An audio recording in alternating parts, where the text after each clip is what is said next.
ഇപ്പൊ ഏറ്റവും കൂടുതൽ സെർച്ച് ഹിസ്റ്ററിയിലുള്ള ഒരു കേസാണ് ഷിംജിത. എന്താണ് പബ്ലിക്കിന്റെ ഒപ്പീനിയൻ എന്ന് നമുക്ക് നോക്കാം. ആയാലും അത് മഹാ തെറ്റ് തന്നെയാണ് അവൾ ചെയ്തത്. ഇത് കളിയായാലും തമാശ ആയാലും കാര്യമായാലും അത് ചെയ്യാൻ പാടില്ലാത്തതാണ്. ഒരു പെണ്ണ് ചെയ്യുമ്പം ബാക്കിയുള്ള പെണ്ണുങ്ങൾ അത് അനുകൂലമായി അത് ആളുകൾ പ്രതികരിക്കും. പിന്നെ ഒരു പെണ്ണുങ്ങൾക്ക് ഒരു വിശ്വാസത ഒരാൾ ചെയ്യുന്ന ഒരു സ്ത്രീ ചെയ്യുന്നതിന്റെ തെറ്റാണ് എല്ലാ സ്ത്രീകൾക്കും ബാധകം വരുന്നത്. ബസ്സിൽ കയറുമ്പോ ഇങ്ങനെ ബേസ് ബോർഡ് വെച്ച് കയറാൻ മുള്ളു വെച്ച് കയറണം, കാരണം പെൺകുട്ടികൾ അടുത്തിരിക്കരുത്, അവർ ഇനി ഇങ്ങനെയൊക്കെ ചെയ്യും എന്നുള്ളത് പറയുന്നുണ്ട്. അയ്യോ അതൊക്കെ തെറ്റാണ് മോനെ. അത് ഞാൻ ഇത് ഫേസ്ബുക്കിൽ ഞാൻ കേട്ടെ, അത് ശിക്ഷ കൊടുക്കണം അവക്ക്.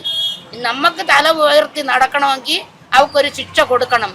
അല്ലെങ്കിൽ എല്ലാ സ്ത്രീകൾക്കും ഇതൊരു ബാധകമാണ്. പറഞ്ഞു മനസ്സിലായി? അത് നമുക്ക് വാങ്ങിച്ചു കൊടുക്കണം. അത് ശിക്ഷ അവൾക്ക് ശിക്ഷിക്കുക തന്നെ വേണം. അവളെ ഇങ്ങനെ ഉള്ളവളെ ശിക്ഷിക്കുക തന്നെ വേണം. കൊലക്കയറിൽ കയറ്റണം അവളെ, അല്ലാതെ വേറെ ഒന്നുമില്ല. അവളെ കൊലക്കയറിൽ കയറ്റുക തന്നെ വേണം.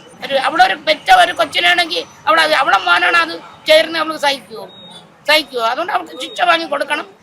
അവളെ കൊന്നെങ്കിൽ അവളെയും കൊല്ലണം. എങ്കിലേ നാളൊരു പെണ്ണിന് തല ഉയർത്തി നടക്കാൻ പറ്റുള്ളൂ. അവളെ അതേപോലെ കൊല്ലണം മക്കളെ. പെണ്ണും ആണായാലും എല്ലാവരും മനുഷ്യരാണ്. ഒരാണിനെ അവള് ഇങ്ങനെ ശിക്ഷിച്ച് അവളെ കൊന്നിട്ട് അവള് മാന്യമായ രീതിയിൽ റോഡിലിറങ്ങി പെണ്ണുങ്ങളെ അവൾക്ക് വേണ്ടി സൈഡിൽ നിന്നല്ലേ നാളെ അവർക്ക് ആദ്യം തന്നെ സംഭവിക്കും. ഇത്ര പറയാനുള്ള